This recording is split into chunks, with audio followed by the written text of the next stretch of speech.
Une semaine d'actualité sociopolitique qui se décrypte sur ESAE TV. Chers amis internautes, bonjour et bon réveil. Bienvenue sur Info Hebdo. Ce samedi, je serai en compagnie de Bienvenu Agbasagan. Il est journaliste au sein du groupe de presse Le Matinal. Il sera face à Jacques Bokor, rédacteur en chef du quotidien Matin Libre. Et le troisième invité de ce matin sur Info Hebdo est Habib Arandessi, président d'honneur du mouvement socialiste révolutionnaire, également membre du parti Union sociale libérale. Avec eux, comme sujet de décryptage, nous parlerons du désaveu de l'ancien président Nicéphore Dieudonné Soglo à l'ancien président Thomas Boniaï dans le cadre de sa rencontre avec le président Patrice Talon. Nous parlerons de cette affaire de découverte de 2,5 tonnes de cocaïne dans un entrepôt dans la commune de Semekpodji. Et puis, si le temps nous le permet, nous parlerons également des démissions enregistrées en cascade dans le parti politique Force Cori pour un Bénin émergent FCBE. Avant de les retrouver, chers amis internautes, pour le décryptage, je vous propose de suivre cette pub qui vous présente les offres de scolarité pour la rentrée universitaire 2021-2022 à l'École supérieure d'administration, d'économie, de journalisme et des métiers de l'audiovisuel ESAE.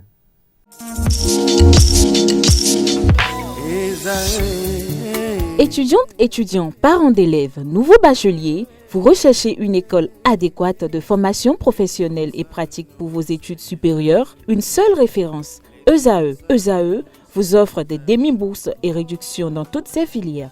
Waouh!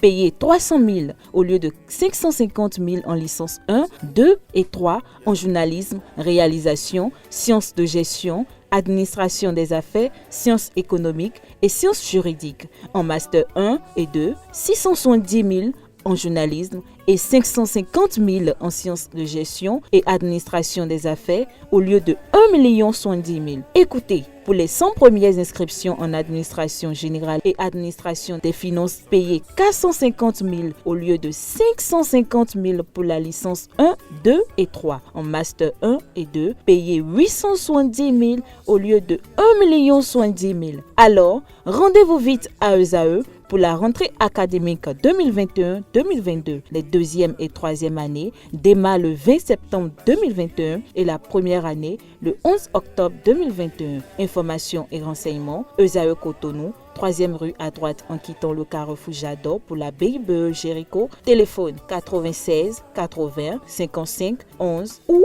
98 98 14 00 ou encore 90 93 65 21.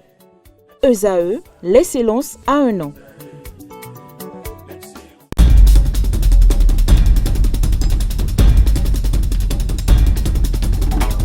Le décryptage du jour, comme je l'annonçais à l'entame de cette émission, se fera avec vous, Habib Arandessi. Bonjour. Bonjour Kader. Merci d'être là ce matin. Bonjour à vous, Jacques Bokor, et bonjour à vous, Bienvenue Agbasagan. Bonjour Kader, bonjour à nos internautes. Alors, Habib Arandessi, le président Nicéphore Dieudonné Soglo a dit qu'il n'a pas donné son quitus à l'ancien président Thomas Boniaï pour aller rencontrer Patrice Talon au palais de la Marina. Boniaï qui a dit devant les micros qu'il a pris l'aval de l'ancien président Nicéphore Dieudonné Soglo avant d'être là au palais de la Marina. Alors, entre Boniaï et Nicéphore Dieudonné Soglo, qui dit la vérité selon vous? Est-ce qu'il faut chercher celui qui dit la vérité? Moi, je pense que cette sortie de l'ancien président Nicéphore Dieudonné Soglo est de trop. Est de trop du moment où aujourd'hui, nous tous, nous recherchons une décrispation de l'atmosphère politique. Et Yahi, en disant qu'il a reçu le quitus du président Nicéphore Dieudonné Soglo, c'est une manière de dire que qu'il était en symbiose avec mais on a vu, à quelques Nicéphore. jours avant la tenue de cette rencontre, l'ancien président Boniaï, de retour de l'Hexagone, allait au domicile de l'ancien président Nicéphore Dieudonné Soglo. Bien sûr, et c'est là, je dis, cette sortie était de trop. Je ne chercherai pas celui qui dit la vérité ou bien celui qui ment, mais je pense que cette sortie de l'ancien président Nicéphore Dieudonné Soglo était de trop. Et c'est une manière d'offrir le président Yahi Boni aux critiques de l'opinion. C'est bien dommage. Et c'est ce que je disais sur ce plateau. Vous savez, l'opposition, il y a plusieurs acteurs qui composent l'opposition. Et même si Yahi et Talon se rencontrent en 4 murs et réglaient leurs problèmes, tout ça là, même si Yahi portait fidèlement les doléances de toute l'opposition, il y aura toujours quelque chose qui va manquer. Et c'est d'ailleurs pourquoi il urge qu'il y ait une grande rencontre élargie avec entre tous les acteurs de l'opposition. Certainement que le président Nicéphore Dieudonné Soglo a dit ça parce que pour lui, Yahi n'a pas encore dit vraiment ce qu'il veut, ce que lui, il veut que Talon entende. Mais dommage, c'est une sortie de trop pour moi. Est-ce également une sortie de trop pour vous, Jacques Bocon? Est-ce que vous pensez qu'il y a un des deux qui dit la vérité? Non, je m'inscris dans la même logique que Habib pour dire que l'heure n'est pas à la recherche de qui ment ou qui dit la vérité, qui a tort ou qui a raison. D'abord, ce n'est pas la première fois que le président Soglo fait ce genre de déclaration. Il a toujours semblé brouiller les pistes. Au moment où on créait le parti Les Démocrates, tantôt on dit qu'il y est en tant que président d'honneur, il ne se prononce pas, après il vient se prononcer pour dire qu'il n'est pas associé, ni de près ni de loin, à la création de ce parti politique. Bref, je pense que Habib l'a souligné, que veut le peuple? Actuellement, je pense que le maître mot, c'est la décrispation. La rencontre Talon-Yahi ou Yahi-Talon, vous avez vu, ça a même commencé à porter ses fruits. Qu'il vous souvienne que bien avant cette rencontre, après les législatives de 2019, des sages de Tchaourou et région ont été reçus même au palais de la République pour tenter quelque chose, tenter cette réconciliation, ce rapprochement entre les deux acteurs et puis cette décrispation. Et pourtant, juste après, moi je me rappelle, le député Bagoudou s'est rendu dans son Tchaourou natal, mais n'a pas pu. Il a dû prendre ses jambes au cou. Mais juste après cette dernière rencontre, que le président Talon lui-même a dit qu'il a tant voulu, tant souhaité, vous voyez, qu'il fallait le laisser savourer sa joie. Absolument. Il a dit. Et vous avez vu, juste après la rencontre, le président Yahi était à Tchaourou aux obsèques de sa grande sœur. Et on a vu sur les images le député Bagoudou qui était à ses côtés, pratiquement à genoux, donc en train de discuter avec les chefs de l'État. Donc, est-ce que ce n'est pas une bonne image, ça? On a vu Yahi Boni avec d'autres sages, notamment l'ancien ministre Karim Draman et autres. Donc, c'est déjà la preuve que cette rencontre, ce tête-à-tête entre les deux hommes d'État a commencé à porter ses fruits. Et si Yahi Boni rencontre Patrice Talon et que Patrice Talon prend des actes et Liadi Soglo rentre, est-ce que ce n'est pas pour le bien de la famille Soglo? Liadi Soglo n'a pas pu assister aux obsèques de sa chère maman. Nous avons lu... À qui il doit beaucoup. À qui il doit beaucoup. Nous avons lu son discours d'hommage à sa maman. Il regrette. Mais si ça peut arranger les choses et que Liadi rentre, est-ce que ce n'est pas pour le bien de la famille Soglo? Moi, je pense que la famille Soglo s'est tout le temps comportée comme ça, notamment le président Nicéphore Soglo, à qui nous devons beaucoup de respect, je suis d'accord.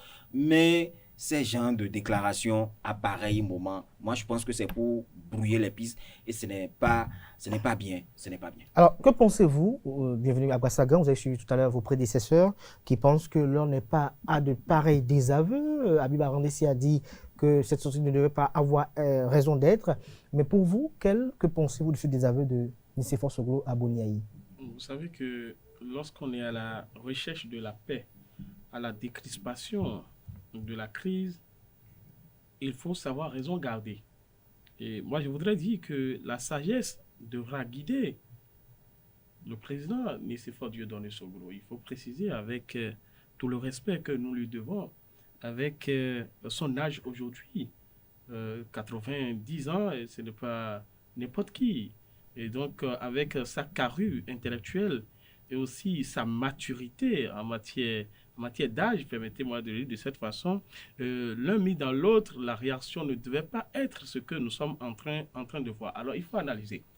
Quand vous voyez les agissements de la dynastie politique Soglo, moi je le dis de cette façon, de cette famille-là, puisque presque toute la famille s'est retrouvée, c'est une famille qui est née politiquement avec le renouveau démocratique de ce pays. Lorsque vous prenez cette famille, vous allez remarquer que l'intérêt de la famille a toujours prévalu sur l'intérêt général. Pourquoi je le dis de cette façon? C'est comme si on a toujours défendu les enfants. Quand vous prenez la sortie, la rencontre du président Boni Yayi, en tout cas avec le président Patrice Talon, quand vous analysez très bien, à la fin de la rencontre ou bien de l'audience, le président Boni Yayi a fait sa déclaration.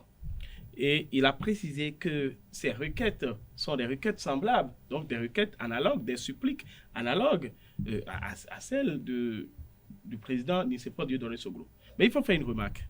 Lorsque le président Boni Yayi était au palais, il n'a pas cité dans les personnes qu'il faut, en tout cas parmi les personnes qu'il faut libérer ou bien faire autre chose, il n'a pas cité le nom d'Eli Hadi. C'est après, sur les réseaux sociaux, lorsqu'il voulait faire le point global, qu'il a cité le nom d'Eli Hadi. Premier élément. Deuxième élément, c'est que Eli Hadi est sorti à la suite et a fait ce que j'appelle une sortie rasadeuse. Parce que le prince en exil, le prince déchu de la mairie de Cotonou, vous savez très bien, et cette affaire a voulu donc montrer qu'il est présent là et que pourquoi on l'aurait oublié.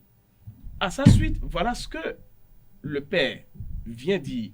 Quand vous mettez tous ces éléments dans un agrégat, vous allez remarquer que tout simplement, l'intérêt personnel, l'intérêt de la famille a une primauté sur l'intérêt général.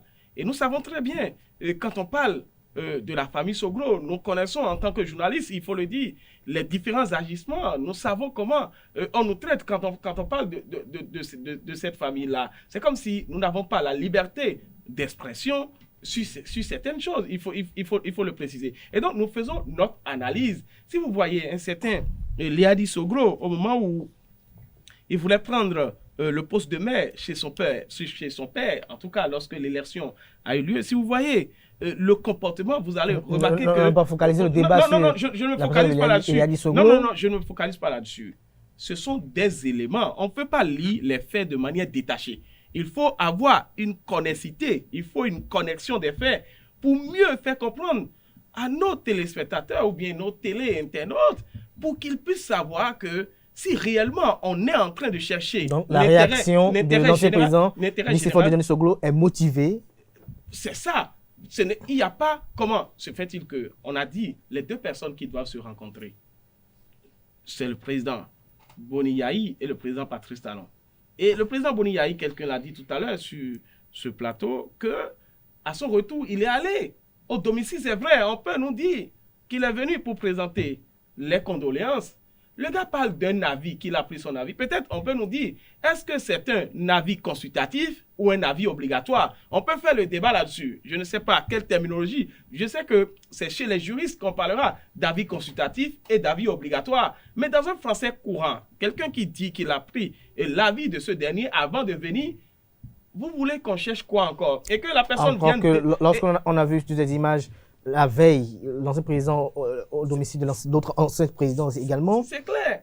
C'est vrai qu'on a des doutes. Alors, Habib Arandessi, lorsqu'on suit un peu vos diverses réactions de part et d'autre, et lorsqu'on scrute un peu les commentaires sur la toile, notamment cette semaine qui s'achève, on a comme l'impression que Boni Yayi n'aurait pas dû aller au palais de la Marina, parce que depuis qu'il est allé au palais de la Marina, il y a des commentaires qui fusent de part et d'autre. On jette de l'opprobre sur l'ancien président Thomas Boni Yayi. Vous avez suivi Martin Rodriguez, vous avez suivi bien d'autres acteurs politiques qui n'ont pas manqué quand même de ne pas rater l'ancien président Thomas Boni Yayi. Est-ce que vous pensez qu'avec de tels commentaires, de tels agissements, que le bout du tunnel est pour bientôt?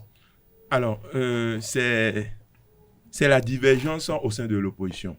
Moi, ceux qui ont eu... Mais est-ce que cette divergence au sein de l'opposition ne sera pas nuisible, n'est pas nuisible à l'opposition elle-même? Non, sous tous les cieux, ça a été toujours comme ça. L'opposition, nous sommes des humains et même si nous nous retrouvons dans le même courant de lutte, À des moments donnés, nos idées ne sont pas les mêmes. Ces gens qui ont eu la réaction que vous décrivez tantôt, Yahi ne devait pas aller rencontrer Patrice Talon, Yahi est allé pour ses propres intérêts.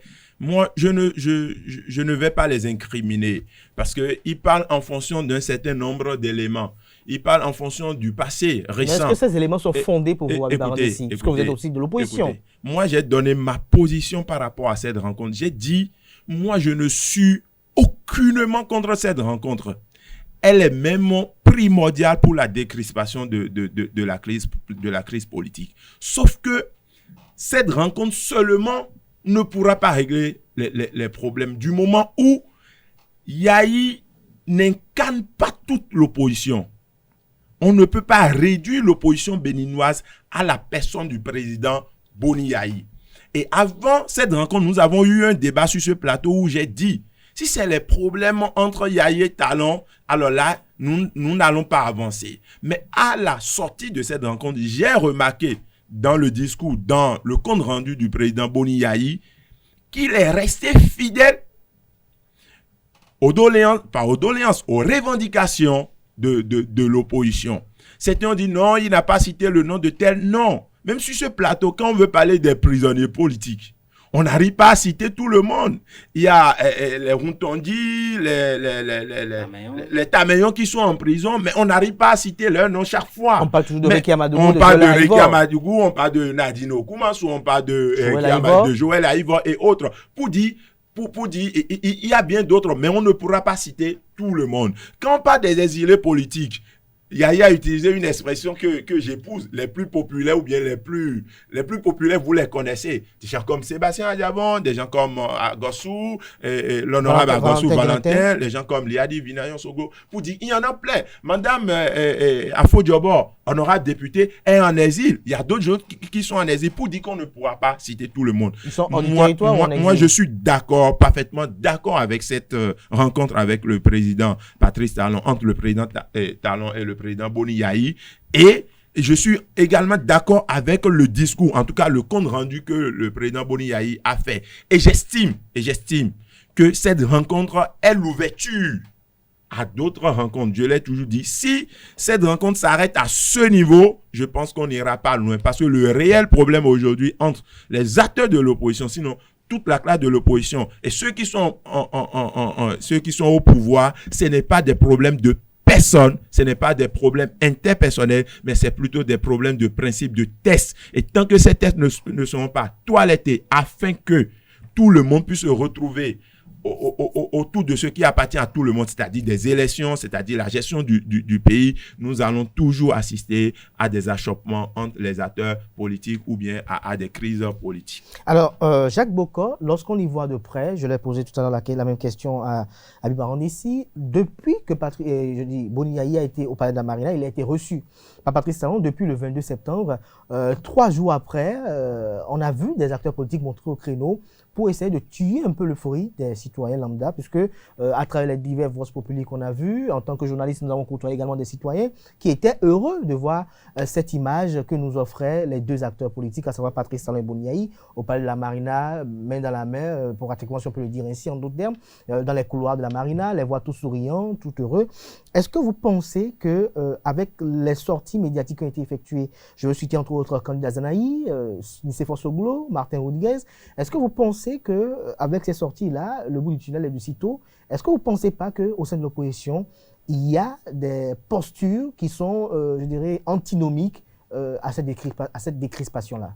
Oui, des postures antinomiques, ça ne date pas de la rencontre Talon-Yahi.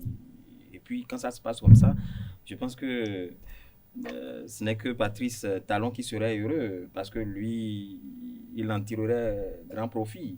Si l'opposition ne parle pas d'une même voix, je pense que ça arrange la rupture. Ben, chacun l'apprendra à ses dépens, le moment venu certainement. Et je pense que ces genres de réactions, ça peut se comprendre. Encore que ça vient de certains qui ne s'étaient pas prononcés ou qu'on n'a pas vu quand Yahi Boni faisait ses 50 et quelques jours à domicile, à signer. Et Il ne s'était pas prononcé. Ils ne s'étaient pas prononcés. Ça ne les intéressait pas. Mais il a fallu qu'il aille voir son ancien ami pour qu'il qu'il se parle, pour que, bon, ça commence à jaser. Moi, je ne nous comprends pas. Vous savez, la politique, ça a toujours été aussi comme ça. Hein. Écoutez, quand je prends la famille Soglo, comment il s'appelle, Galiou Soglo soutenait Sébastien Adiavon, est-ce qu'il est allé prendre l'avis de Yahi Boni quand Léadi faisait Zinsou, quand le papa et la maman, je ne sais pas, faisaient Patrice Talon. Voilà. Mais aujourd'hui, moi je pense que ces genres de réactions que nous entendons de part et d'autre, je dirais ça comme ça, hein, c'est parce que certains, peut-être, ont peur de voir les deux acteurs s'unir pour que les intérêts de ceux-là qui se prononcent aujourd'hui n'existeraient plus, peut-être. Parce que ça vient peut-être remettre en cause des intérêts personnels.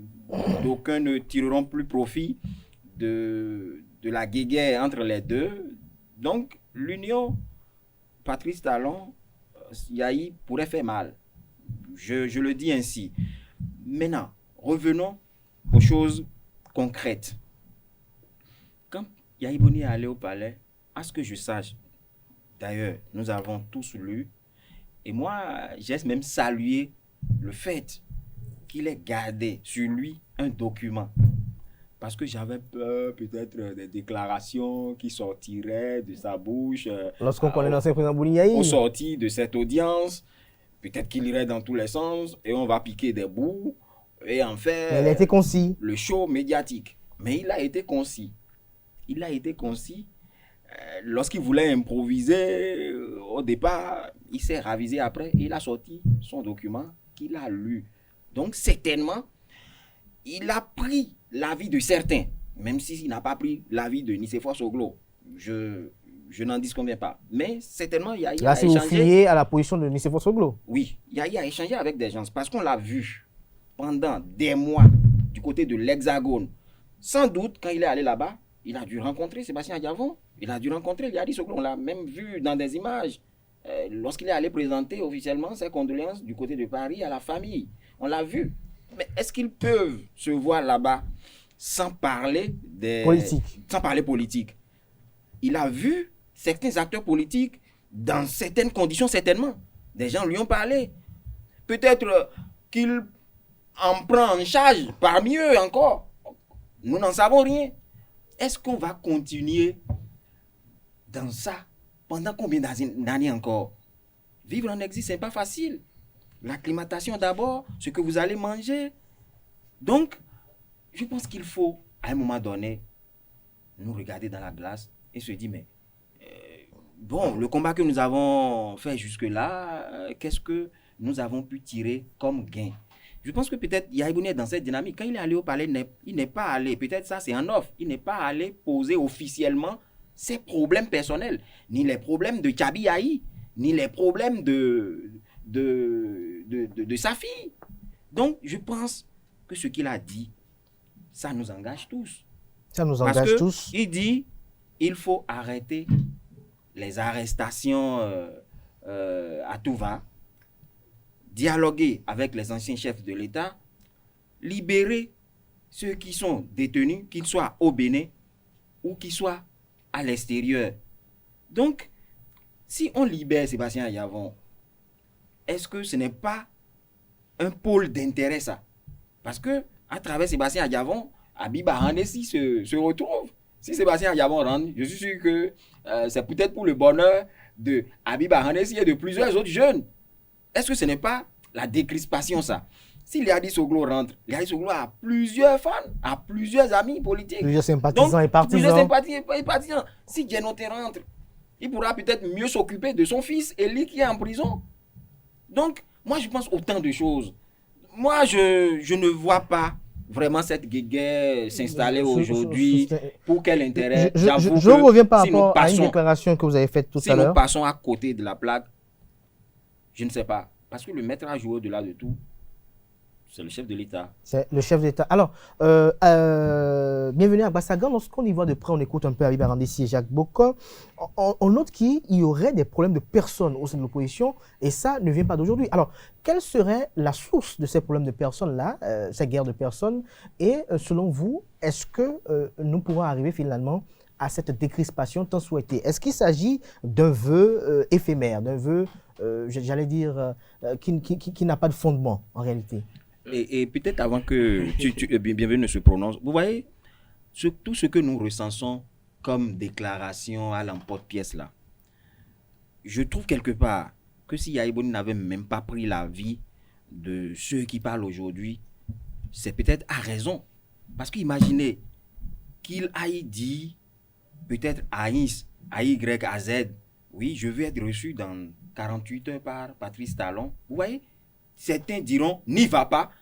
Quelqu'un dira, si tu y vas, pose tel problème. Mais, ou bien, vraiment, les gens vont lui imposer des choses parce que l'opposition a toujours fonctionné comme ça. Les gens n'ont pas intérêt à parler de la même voix. Donc, moi, je pense certainement que lui-même a mesuré un peu la portée de l'acte qu'il veut poser. Et sans doute, dans les 4 murs, il a dû prendre une décision qui l'engage. Encore que Boni Yahya est un politique averti. Absolument. Il a fait 10 ans à la tête du pays. Absolument. Il faudrait dire que l'opposition que nous avons, d'ailleurs, est une opposition sans compas gyroscopique. Il faut préciser cela. C'est une opposition qui n'a pas de boussole. Il ne faut pas lésiner sur les moyens pour le dire. Il faut préciser que quand vous voyez l'avènement de Patrice Talon, il a rasé toute la surface. Et sans vous mentir, tout ce qui se passe aujourd'hui, ça peut aussi être un agenda de Patrice Talon qu'il est en train de dérouler. Vous savez, tout a commencé par le politologue Boni Orou, Richard Boni Orou. Voilà, qui, depuis l'Hexagone, a joué comme un visionnaire. Et a appelé tout ça, cette rencontre. Voilà. Après, maintenant, vous voyez, il lance une pétition. Si vous parlez de l'opposition béninoise souffre des problèmes de l'ego personnel de ceux qui la composent. À partir de ce moment, si le contenu ne veut pas être dans un assemblage, dans un agrégat, le contenant sera comment? À partir de ce moment, il faut dire une chose. Si réellement l'opposition béninoise est préoccupée par l'intérêt général, on aurait depuis qu'il y a eu la réforme du système partisan, il y a eu un certain chef de file de l'opposition, on aurait pu, à partir de ce moment, s'organiser et rester sous cette bannière-là si nous voulons réellement avoir une bonne opposition. C'est vrai, vous pouvez tout reprocher, que ce soit à la loi, que ce soit à Humpé. Cette opposition, nous les avons vues dans ce pays, qui ont reproché des choses à des textes de loi et qui plus tard, dans les faits et gestes, se sont conformés à cette loi-là. Une opposition qui s'est longtemps retrouvée dans la dichotomie en matière de démarche, dans la dichotomie en matière d'idées, dans la dichotomie en matière d'action. Et donc, quand vous voyez tout ceci, vous allez vous demander à quand la fin. S'ils ne savent pas faire, il faut le dire en toute franchise. Vous voyez, aujourd'hui, certaines personnes peuvent taguer la fausse Corée pour un Bénin émergent d'un parti politique opportuniste, d'un parti politique qui est en phase avec le pouvoir, bien qu'il se réclame de l'opposition. Si on reste en l'état et qu'on n'accepte pas les différentes mains tendues actuelles, le même scénario de 2019 se posera en 2023. Premier élément. Deuxième élément, c'est que l'opposition, entre elle-même, je dis, entre les personnes, je voudrais dire, qui composent l'opposition, il y a d'autres qui ont toujours dit qu'ils ne vont jamais s'associer avec un certain Azanaï, par exemple. Il y a de l'autre côté, même ceux qui se disent on avait également le président, des pics à l'endroit de Sébastien Germain Javon. Le président Nicéphore Dieudonné Soglo, qui se dit être ensemble avec Boni Yahya. Vous avez vu l'âge qui a été posé dernièrement. Est-ce que même les luttes qu'ils ont menées, est-ce que c'est avec toute sincérité? Ils n'ont aucune sincérité en leur sein. Il faudrait dire, ceux qui sont sincères, c'est-à-dire vous allez voir souvent, c'est les gens qui sont expédiés au diable vauvin. Et donc, qu'est-ce qu'il faut faire? La seule chose, je l'ai dit tout à l'heure, la seule opportunité qu'il y a aujourd'hui, c'est de se ranger derrière Rumpé pour que nous puissions avoir une bonne opposition, une opposition en bonne et due forme. À moins qu'il décide encore. Mais Rumpé aussi a reconnu que c'est Yahi Boni qui est plus fort. Oui, mais dans les tests, non, dans les tests, il faut suivre. Alors, nous sommes dans une république de tests. Oui, mais... Et donc, à partir de ce moment-là, puisque c'est les tests qui lui ont conféré ce statut-là, on ne va pas voir l'aura qu'a Boni Yahi pour dire, parce que lui-même il dit que Boni Yahi c'est son père politique, il faut préciser. Absolument. Et il est. Yahi Boni, quand il sort, il harangue la foule, il faut pas le nier. C'est un animal politique. Mais aujourd'hui, l'acte que doit poser, je dois parler aussi de Rumpé dans ça.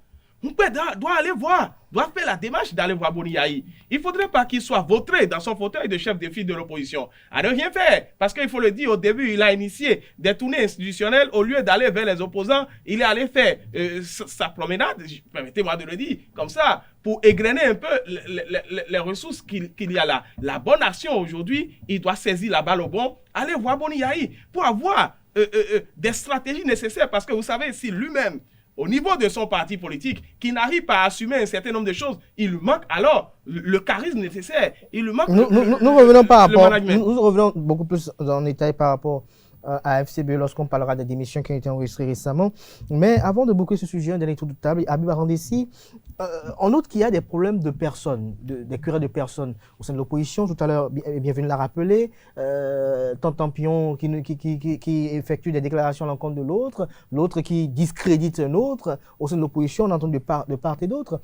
Mais il se fait qu'au sein de cette opposition, il y a un acteur qui est assez charismatique, Boni Yahi. Et on a comme l'impression qu'il était même au centre et au cœur des différentes violences électorales qu'on a eu à observer en 2019 et en 2020. La preuve, cela lui a coûté 52 jours de confinement avant la Covid-19, si on peut le dire en d'autres termes. Aujourd'hui, on le soupçonne de n'avoir pas été à la présidence pour des intérêts du groupe, lorsque l'on sait que Boni Yahi, à la présidence de la République, a dit devant micros et caméras qu'il faut arrêter les arrestations politiques. Il a dit devant le président Patrice Talon que lui demande, et c'est à lui de décider, est-ce qu'avec tout ceci, ce corpus, est-ce qu'on peut avoir encore de doutes sur la bonne foi du président Boni Yahi? Est-ce qu'on peut avoir encore de doutes sur le patriotisme de l'ancien président Boni Yahi? Alors, avant de revenir aux doutes, je voudrais savoir qui est Paul Rumpé. On en reviendra. Écoutez, quand on parlera des FCB. Vous avez laissé les autres parler. Oui, permettez-moi de parler parce que on a dit des trucs, on a dit des choses horribles à propos de l'opposition. Vous savez, il n'y a pas de compartiment uni dans l'arène politique. Au sein de la mouvance, il n'y a pas d'union. Des gens aujourd'hui se retrouvent avec d'autres dans le BR ou bien dans l'UP parce que Patrice Talon a imposé que tout le monde soit ensemble. Et vous, écoutez-moi, vous avez parlé. J'ai essayé de ne pas rentrer dedans. Pour ne pas troubler. Bon, ok. Kadéachio, quand il parle des choses horribles qui ont été dites de l'opposition, moi je ne suis pas d'accord, je ne partage pas. Oui, vous allez réagir. C'est une bonne analyse que l'opposition béninoise est tellement en déliquescence. C'est cela qui impose. Voilà, bienvenue. On va faire preuve de discipline, on va le laisser émettre son avis. Alors, et tout à l'heure, quand vous aurez la parole, vous allez revenir dessus. Aucun compartiment politique dans l'arène n'est uni. Patrice Talon a le pouvoir, il impose à tout le monde, je veux avoir 2 blocs ou bien 3 blocs. Des gens se sont retrouvés, même ceux qui s'étaient opposés farouchement se sont retrouvés dans le BR. Nous avons vu la suite. Quand quelqu'un a le pouvoir, il peut imposer à tout le monde de se mettre ensemble. Nous avons vu Kérékou imposer à un nombre d'acteurs politiques de se mettre dans UBF. Nous avons vu Boni Yahi imposer à des gens de se mettre dans SCBE. Pourquoi vous voulez que nous sommes des humains? On ne peut jamais avoir une même orientation politique, même si nous sommes tous dans l'opposition. Il y en a nulle part dans ce monde. Même en France, les gens ne parlent pas le même langage, malgré qu'ils se retrouvent tous peut-être de la gauche. Pour vous dire quoi? La politique dans notre pays est malheureusement faite sur un certain nombre d'intérêts, sur des intérêts égoïstes. Je suis d'accord. Qu'on ne stigmatise pas ou bien qu'on ne pointe pas du doigt, eh bien, l'opposition. Vous savez, il y a une question de confiance c'est-à-dire, il y a un problème de confiance qui divise toute la classe politique. Vous savez, Sébastien Adjamon estime par exemple que Boni Yahi n'est pas digne de confiance pour porter la voix de l'opposition. Et que c'est lui. Et il le dit en fonction de ses expériences avec peut-être Boni Yahi ou avec X ou Y. Si vous et moi, monsieur Cadet, nous avons eu à partager un espace politique ensemble et que vous avez eu à jouer des coups et que je ne suis pas d'accord. Et depuis lors, j'ai pris la position de méfiance par rapport à vous. Vous êtes d'accord avec moi si on vous choisit ou bien vous allez au palais pour discuter avec Patrice Talon en tant qu'opposant, je peux dire à la suite de votre rencontre que je ne suis pas, c'est-à-dire je ne suis pas en mesure, je ne me retrouve pas à travers votre sortie. Pour dire quoi? L'opposition aujourd'hui connaît des difficultés que toutes les oppositions ont connues dans ce pays. Moi, j'ai fait l'opposition. Il n'y a pas péril en la demeure. Donc, pour dire quoi? Oui. Pour dire quoi? Ceux qui sont en face de nous, ceux qui sont de la mouvance, ils savent qu'au sein de l'opposition, il y a plusieurs sensibilités. Et c'est d'ailleurs pourquoi je dis, Yahi n'incarne pas toute l'opposition. Cette sortie peut être la porte ouverte à d'autres sorties. Si nous restons à cette sortie seulement, nous n'allons jamais régler le problème entre la mouvance et l'opposition. Il faut forcément une vraie rencontre. Et cette rencontre doit tenir compte de toutes les sensibilités politiques. Parce que Yahi est allé dire il faut que les prisonniers politiques sortent, il faut que Sébastien Adjavon rentre dans son pays. Mais qui sait? Il a porté S'il tout vous ce plaît, que vous souhaitez. Qui sait? Si c'est une déclaration à la face du monde, Non, mais... qui sait ce qui est dit à l'interne? Non, Jacques Bocor, j'ai une question précise pour vous. Talon peut décider en réalité de se conformer à ce qui est dit. Peut-être que nous ne savons pas et qui est dit à l'interne. Yahi peut dire à Talon ne laisse jamais Sébastien Adjavon rentrer parce que ça ne m'arrange pas. Et devant les micros, écoutez-moi. Écoutez-moi. Mais je sais que lorsqu'un représentant USL va rentrer dans une salle de rencontre, lorsqu'un représentant de la résistance nationale, ils seront fidèles aux exigences de pourquoi il n'existe pas. Candidat Azané n'est pas sorti, vous n'êtes pas de la résistance. Vous-même, vous avez dit tout à l'heure qu'il y a des acteurs de l'opposition qui disent qu'ils ne font pas confiance à candidat Azané. S'il vous plaît, il y a candidat Azané qui continue d'incarner la résistance nationale. Il y a moi qui suis membre d'un parti politique, même si vous ne le reconnaissez pas, ou bien ceux qui sont en face de nous. Oui, mais est-ce que ce parti politique est-ce de la résistance? Ce parti politique est de l'opposition. Est-ce qu'elle est de la résistance? Vous ne pouvez pas. Vous ne voulez pas. Je voudrais demander à Habib. Oui, le doute se situe à ce niveau. Selon Habib, qui, selon lui, incarne l'opposition aujourd'hui et qui n'est pas contesté, qui n'est pas rejeté? Non. Personne n'incarne l'opposition aujourd'hui dans notre pays. Mais on va faire comment? Écoutez. Vous dites quoi? On va faire comment? Ce qu'on va faire, je vais vous dire, tout simplement, je vais vous dire ce qu'il faut faire. Nous sommes peut-être 4 compartiments au sein de l'opposition. Quand vous prenez la France, vous estimez qu'il y a un homme qui incarne toute l'opposition. Dans quel pays vous... Non, écoutez, dans quel pays vous avez vu? Alors, on a tendance à inventer ce qui n'existe pas. Dites-moi, dans quel pays vous avez vu une seule personne incarner toute une opposition? Non. C'est l'interrogation de Habib Arandessi. Vous aurez peut-être de répondre à ça. Une lutte peut nous réunir. Cela ne veut pas dire qu'on est ensemble. Bocor, ma question c'est de savoir, est-ce qu'aujourd'hui, lorsque les gens veulent Patrice Talon Yahi au palais de la Marina, cette image du couloir, elle est assez expressive. On a comme l'impression que ce sont deux complices qui se sont revus. Est-ce que les gens ont peur d'une union à nouveau de Patrice Talon Yahi? Est-ce que leur union pourrait véritablement faire mal? Est-ce que les gens ont peur? Est-ce que les gens redoutent Patrice Talon, le tandem Yahi, le duo, j'allais dire même, Yahi-Patrice Talon? Je l'avais dit dans ma prise de parole précédente que ça peut être ça qui justifie les déclarations que nous enregistrons. Oui, mais vous, en tant qu'analyste politique, si Yahi et Patrice Talon se retrouvent à nouveau, si Yahi décide maintenant désormais de mettre ses compétences à la disposition de Patrice Talon pour davantage faire développer le pays, qu'est-ce que cela aura comme implication politique? Mais puisque je vous l'ai dit, si Bagoudou s'entend avec Yahi aujourd'hui, c'est pour le bien de Patrice Talon également. Parce que depuis un moment, parce que Bagoudou soutient Patrice Talon, il n'arrive plus à aller voter chez lui, alors que depuis peut-être 91, cet homme politique allait régulièrement au village. Les week-ends, il n'avait pas de week-end sans qu'il ne mette pied là-bas.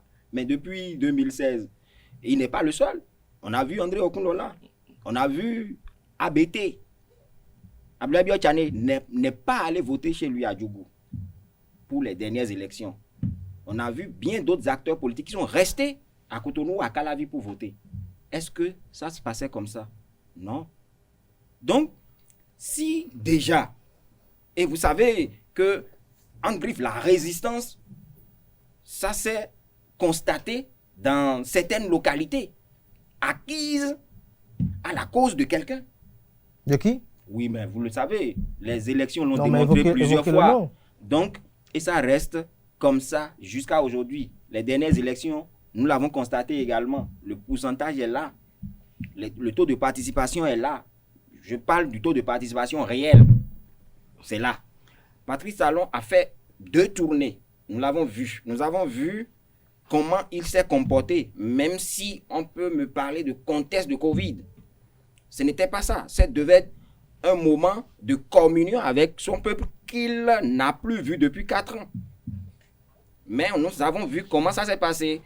Dans la salle, on vous palpe le corps avant que vous n'entrez et les cartons d'invitation étaient adressés à des gens bien connus qui n'étaient rien d'autre que des élus à la base, enfin, des élus en griffe à la base.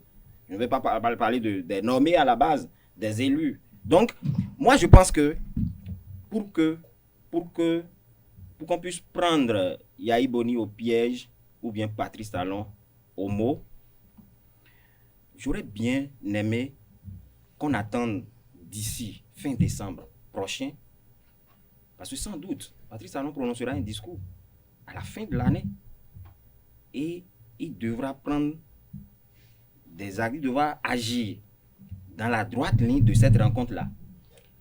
Si moi j'étais peut-être de l'opposition, j'allais attendre la suite de ce tête-à-tête, la suite de cette rencontre.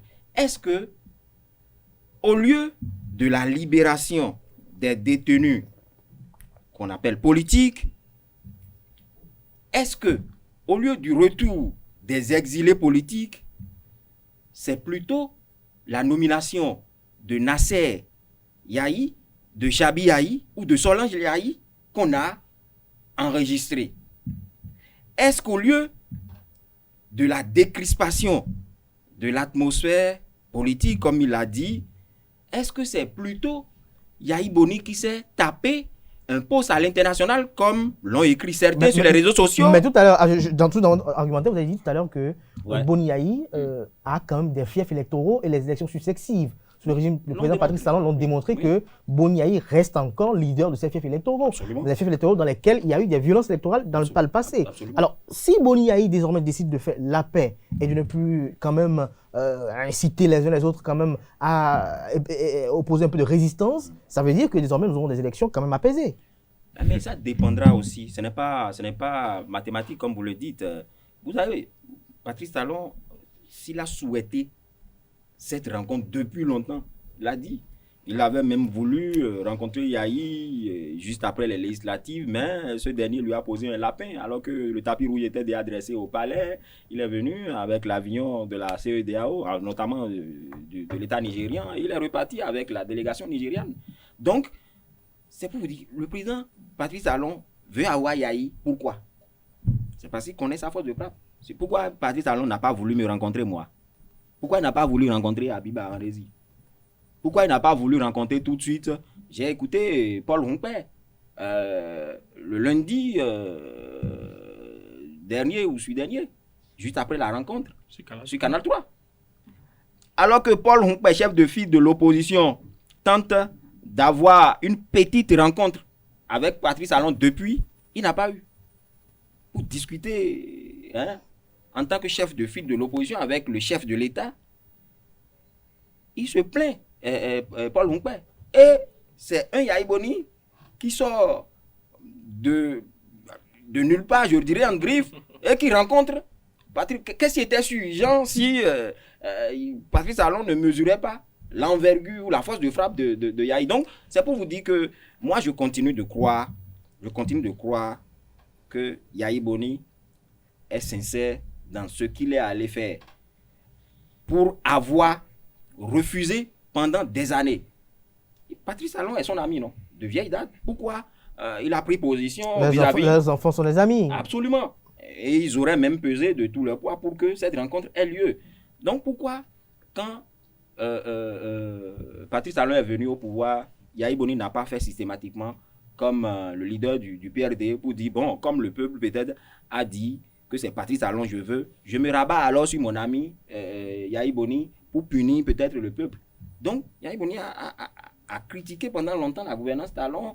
Il a refusé de rencontrer Patrice Talon. Il a même dit que le problème n'est pas Yahi Talon. Le problème du Bénin, c'est la réconciliation Patrice Talon avec le peuple. Donc, s'il a accepté finalement, je suis sûr que c'est parce que lui-même a entendu beaucoup de choses. Lui-même voit comment ses soutiens se retrouvent du jour au lendemain en prison. Et Dieu sait qu'ils sont des centaines en prison aujourd'hui, répartis sur toute l'étendue du territoire et encore à l'extérieur.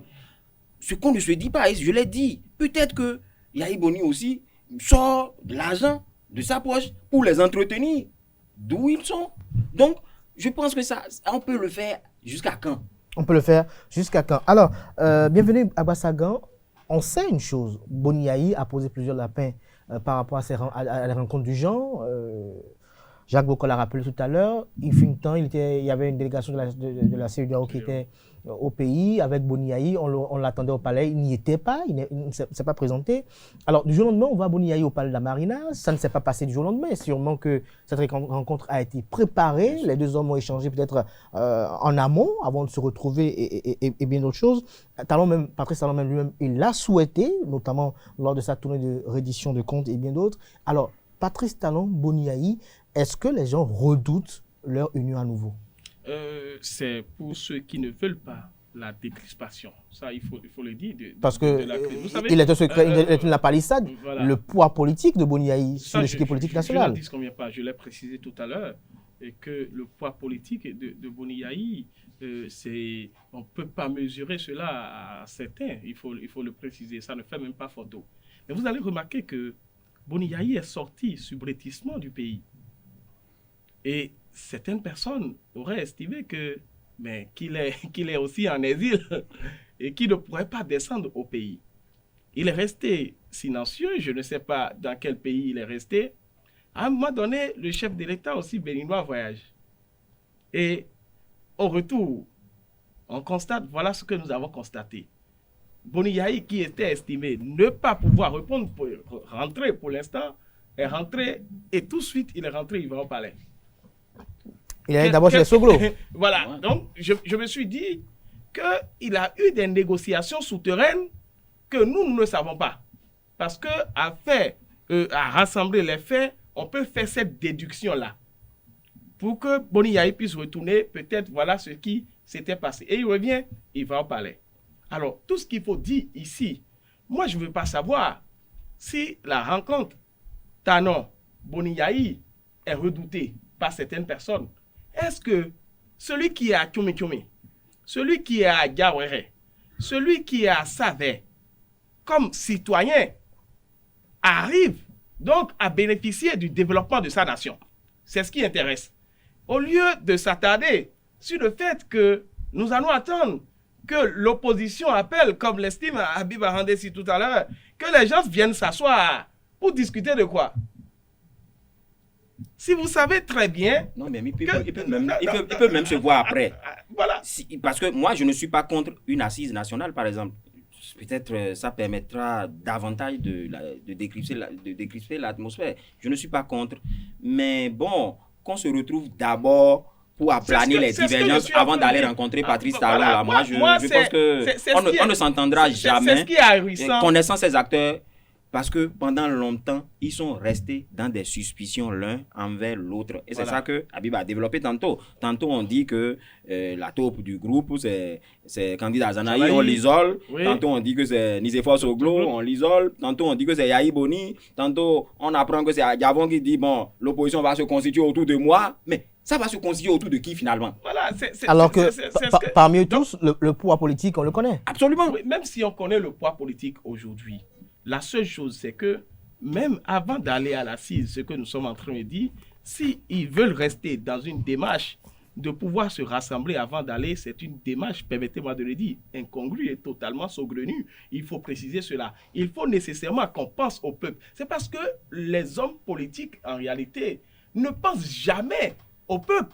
C'est pour cette raison qu'on arrive là, ou bien qu'est-ce que ça coûte? d'aller nous rassembler pour l'intérêt général, qu'au lieu de défendre ce que nous aussi nous réclamons, nos petits intérêts égoïstes, bienvenue ce n'est pas du tout à Bassagan. Non, mais merci à vous. Cette rencontre, comme il le dit, vraiment, le peuple vraiment profit, que ça ne soit pas de toute façon 2023 sera là, on va voir les impacts. Mais avant 2023, il faut baliser le chemin et ça dépendra. La paix aussi, c'est le comportement. Ça dépendra de comment Patrice Talon va manager. Ça dépendra de comment Yahi Boni va manager. Ça dépendra de comment chacun des acteurs politiques, surtout au niveau de l'opposition, managera. De toute façon, les deux sont des animaux politiques. Absolument. Et ils savent quand même haranguer les foules et ils savent quand même comment fonctionne la classe politique béninoise. Merci à vous, chers amis internautes, chers amis invités pour ces échanges, ces apports, ces analyses pertinentes sur un peu cette rencontre entre Patrice Talon et Thomas Boni Yahi. Les commentaires qui ont été effectués autour de cette rencontre également, une chose reste certaine, Boni Yahi est un acteur politique quand même charismatique et cette rencontre quand même apporte quand même une plus-value dans ce processus de décrispation et comme l'a rappelé tout à l'heure, bienvenue à Bassagan, Richard Boni-Woro a quand même joué aussi sa contribution, sans oublier les enfants des deux présidents de la République, à savoir Chabi Yahi et Lionel Talon.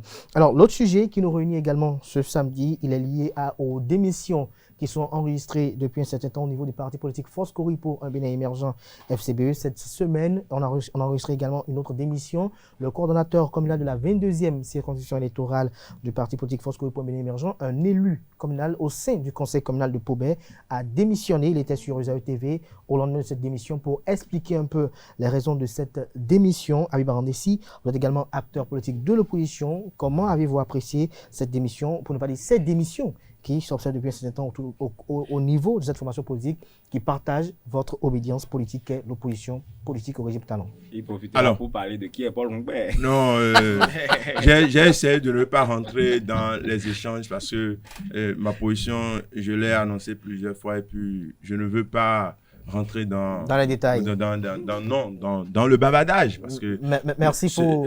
dans le bavardage, ce qui est clair, sans une rencontre élargie, il n'y aura absolument rien. Et Patrice Talon lui-même, il est conscient de cela. C'est votre avis, et vous le partagez avec nous. C'est comme ça se passe. Merci. Je pense que le mal n'a pas d'avenir. Le mal n'a pas d'avenir. C'est d'ailleurs pourquoi quand je vois la gestion du pouvoir Patrice Talon, la gestion du pouvoir, je dis d'un jour à l'autre, ça va tomber. Le mal n'a pas d'avenir. Tout ce que vous faites et qui crée de problèmes aux autres, on parle de Paul Humbert là. Écoutez, oui. On parle de FCBE là. Non, je fais une certaine... comment vous appelez? On parle des démissions. Hein, non, je reviens aux démissions pour dire... Oui. Le mal n'a pas d'avenir. Nous savons par quel chemin quelqu'un comme Humbert... Parce que vous savez que je n'aime pas parler de lui sur un plateau. Je n'aime pas faire... Quand vous me posez une question par rapport à Humbert, je pose toujours la question. Non, par rapport à FCBE. Qui est Humbert? Nous savons comment...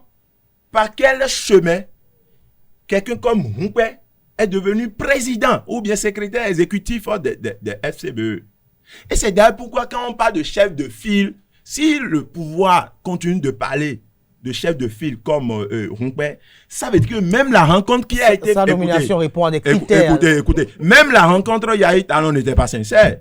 Parce que Paul Humbert est un figurant. Mais est-ce que vous n'êtes pas antinomique là? Parce que vous avez dit, vous avez approuvé, maintenant vous trouvez qu'elle n'est pas sincère? Quand j'ai dit j'ai approuvé. Et je dis si. Écoutez, ne mélangez pas. Je suis encore vivant et vous voulez mélanger. Il y a le conditionnel. Tout ce que je dis. Écoutez, j'ai dit si. Oui. On continue de parler de chef de file de l'opposition, ça veut dire que cette rencontre n'est pas sincère. Parce que nous savons que Paul Humbert, au sein de l'opposition, n'a jamais été file de quelque chose. Mais selon vous, qui pourrait être le chef de file? Non, écoutez. Oui, puisque vous êtes de l'opposition. Écoutez. Vous estimez que...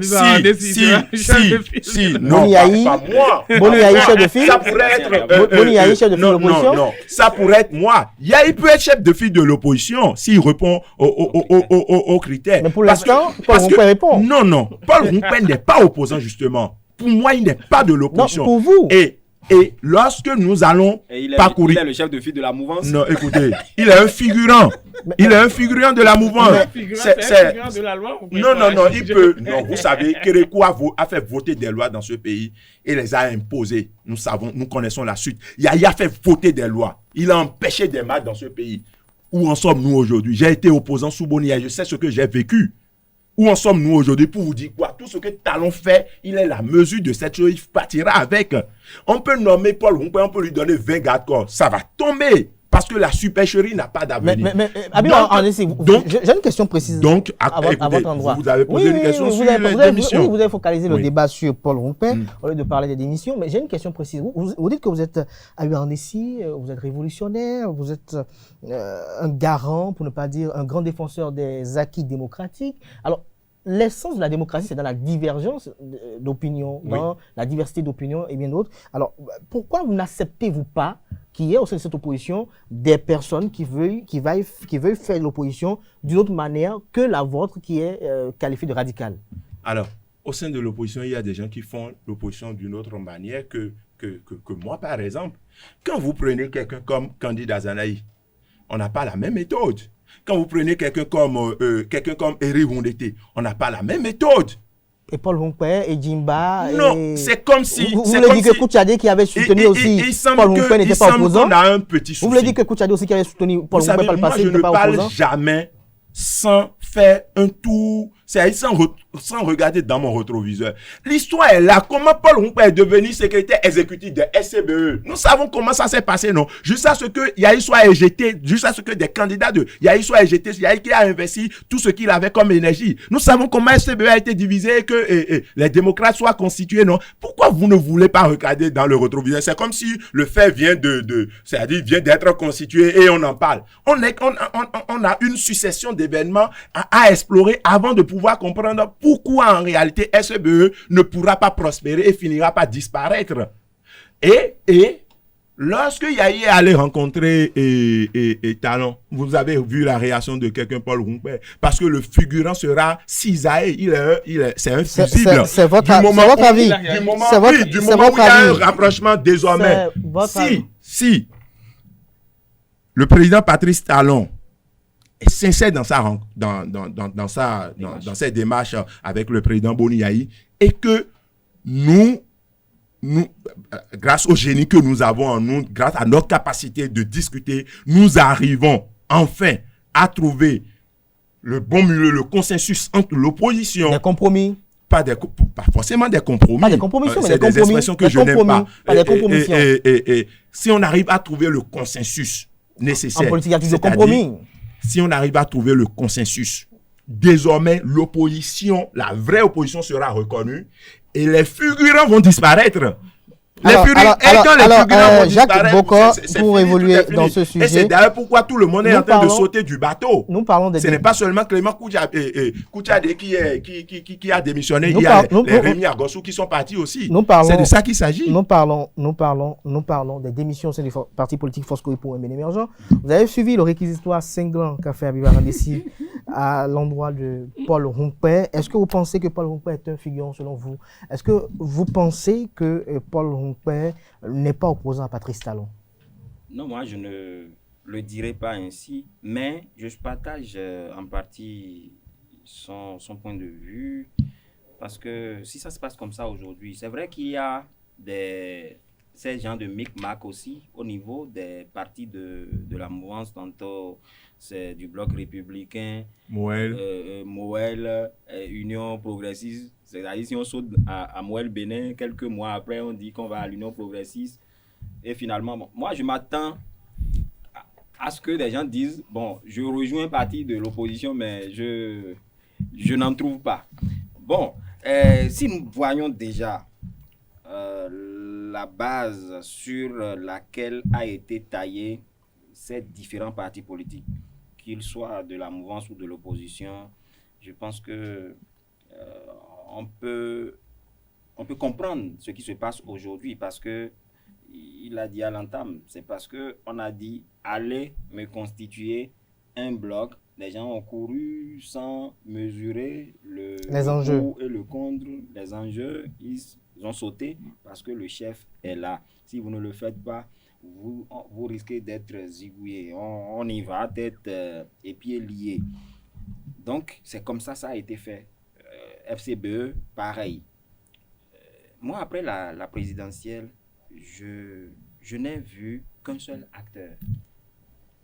après la présidentielle, un seul acteur, depuis que la présidentielle est finie, on ne s'est plus assis pour échanger sur... Mais quand vous faites une action, quand vous finissez par exemple d'organiser un événement, Vous faites le point. vous faites le point. Ou bien quand vous finissez de faire une émission, vous faites le débrief. Est-ce que le débrief a été fait au niveau des FCBE? Moi, depuis que la présidentielle a eu lieu, je n'ai plus vu Yaya Gaba. Même Je n'ai Djemba. plus vu Djemba. Je n'ai plus vu Aboubakar Yaya. Et bien d'autres acteurs. Je n'ai plus vu le jeune de Dangbo, Delors Faton. Il a été... Je n'ai plus Suspendu, vu, après, il a oui, démissionné. la dame Christine Beji. Et même Yarou. Je n'ai plus vu Yarou. Bon, lui, il Yarou a est dit parti. qu'il ne se mêle plus de la politique, il poursuit ses études. Donc, c'est à croire que FCBE, c'est mathématiques égales à Paul Humpé désormais. Il est à la fois chef de file de l'opposition, on ne sait plus s'il est le secrétaire exécutif national et en tant qu'il pose ses actes ou bien il fait ses actions.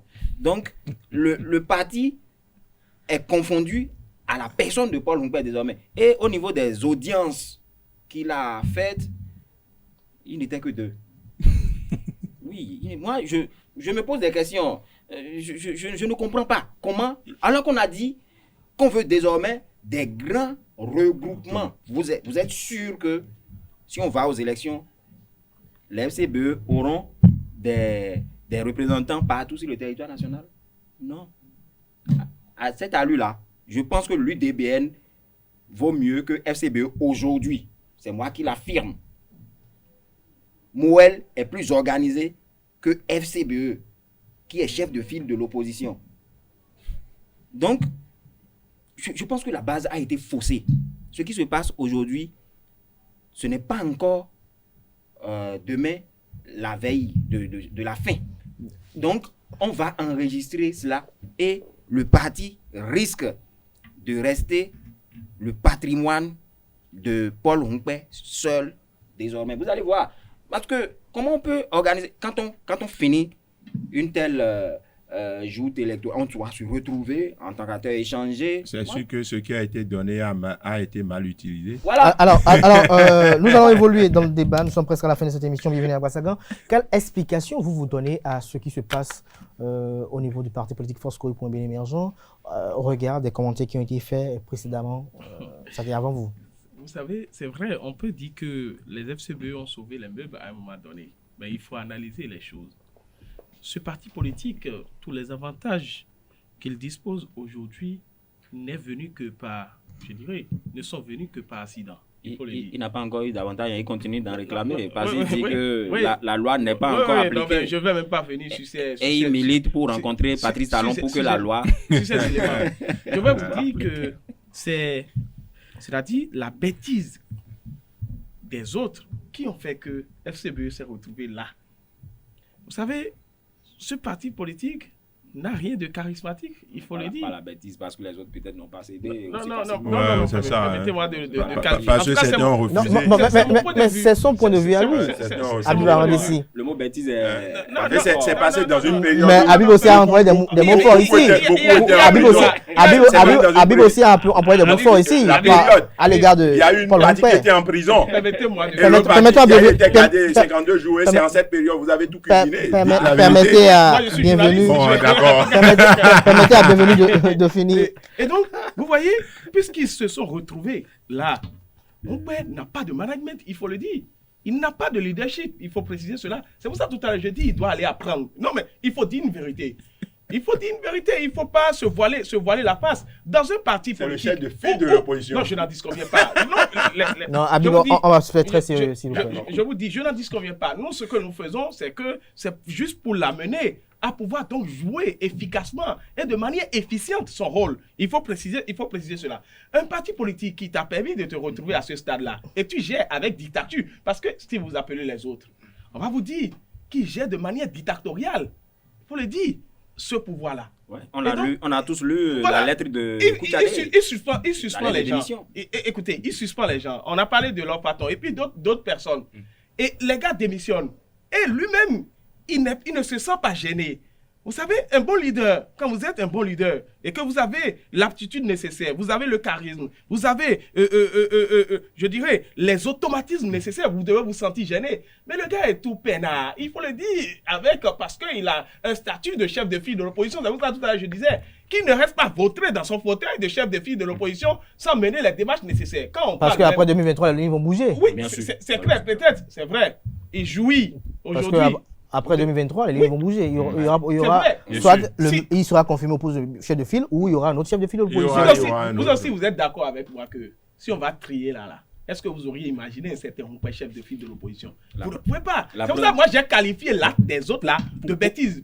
Pour une fois, vous me rejoignez. Merci à vous. Pour une fois, vous me Merci à vous. Il faut rester bienvenue à Bassagan. Nous sommes pratiquement à la fin de cette émission. Il y a eu un sujet qui a été annoncé, je crois que nous allons peut-être dire un mot dessus très rapidement. C'est vrai que le dossier est pendant devant la justice et c'est une affaire un peu délicate. Cette affaire de découverte de 2,5 tonnes de cocaïne dans un entrepôt à Semekoji. À Barandessi, vous avez appris la nouvelle. Cette actualité a fait l'objet d'un communiqué de presse émis par le procureur spécial près la Cour de répression des infractions économiques et du terrorisme CRIET. Vous avez suivi également l'évolution du dossier cette semaine où un mandat de dépôt a été ordonné pour les mises en cause. D'autres, oui, justement une quinzaine. D'autres sont en cavale et sont activement recherchés. Abernéssi, que pensez-vous de cette affaire? Bon, c'est dommage. Vous l'avez dit, hein, c'est un dossier très sensible. Et c'est dommage que notre pays soit aujourd'hui une plaque tournante de la drogue. Qu'on soit de la mouvance ou bien de l'opposition, on doit s'indigner parce que ce n'est pas une bonne image pour notre pays, le Bénin. Et les questions qu'on se pose, on a parlé de 2 tonnes. C'est comme si la drogue était produite chez nous, dans notre pays, le Bénin. Et comment c'est arrivé? Ça a dépassé tout ce qui est frontières, ça a dépassé le port et ça s'est retrouvé à Sémé, c'est-à-dire au cœur du pays.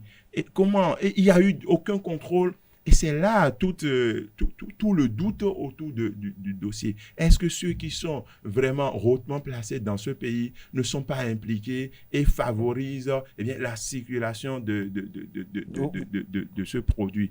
J'aimerais que une lumière soit faite autour du dossier. Mais qui sont ceux qui veulent faire réellement la lumière? Est-ce que ceux qui sont arrêtés aujourd'hui ne sont pas des fusibles? C'est-à-dire des gens... Vous voulez parler encore de figurants? Des fusibles, des gens qu'il faut sacrifier pour justifier le fait. C'est dommage. Et ce n'est pas pour la première fois. Vous voyez, depuis un bon moment, on ne découvre que la drogue dans notre pays. On ne découvre que la drogue dans notre pays. Et ces 18 kg, on a dit dans ce pays, tout le monde a crié, on a insulté le président Sébastien Adjabon partout. Il n'est plus au pays aujourd'hui. Regardez le nombre de tonnes on a déjà découvert. Jacques Bocor. Que nous ne sommes pas tentés d'aller lui demander pardon? Jacques Bocor, tout à l'heure, a eu à rendre ici s'interroger de savoir est-ce qu'il n'y a pas des personnes haut placées qui protégeraient. Mais s'il y avait des haut placés, est-ce qu'on serait allé, est-ce qu'on permettrait même à la police judiciaire d'aller découvrir cette cargaison? Bon, moi, j'avoue que je ne suis pas dans le secret des dieux. Comme lui, je dirais que nous aurions souhaité qu'on traite le dossier avec beaucoup de sincérité, beaucoup d'impartialité. C'est ce que je peux dire. Mais ce qui me préoccupe est ce fait est venu renforcer mon idéologie, ma conviction par rapport au renforcement à tout va des lois qui existent et à la création d'une cour spéciale. Je dis que la solution n'est forcément pas là. C'est pourquoi quand on parle de harcèlement sexuel, on dit qu'on veut corser les tests, on veut responsabiliser désormais la CRIET parce que peut-être qu'on veut donner 15 ans, 20 ans à des présumés harceleurs. Je dis la solution n'est pas là. Parce que, vous voyez, on a parlé de 18 kg. Après ça, il y a eu d'autres épisodes d'affaires de drogue. Et le dernier en date, le dernier épisode, c'est 2,5 tonnes, vous dites là. Oui. Parce que jusque-là, j'avoue, j'ai vu le communiqué du procureur spécial sur les réseaux sociaux. Je n'ai même pas encore lu une seule phrase dedans. Je vous assure tout. Donc cette affaire, j'ai appris juste. Je n'ai même pas cherché à savoir. On va pas trop maintenant, dessus, oui. Moi, ce que je souhaite, c'est que qu'on ne fasse pas du 2 poids 2 mesures. Parce qu'il a évoqué le nom de quelqu'un qui a... On sait comment ce dossier a été traité ici pour le cas d'espèces qu'on traque jusqu'au dernier retranchement ceux qui se retrouveraient dans cette affaire.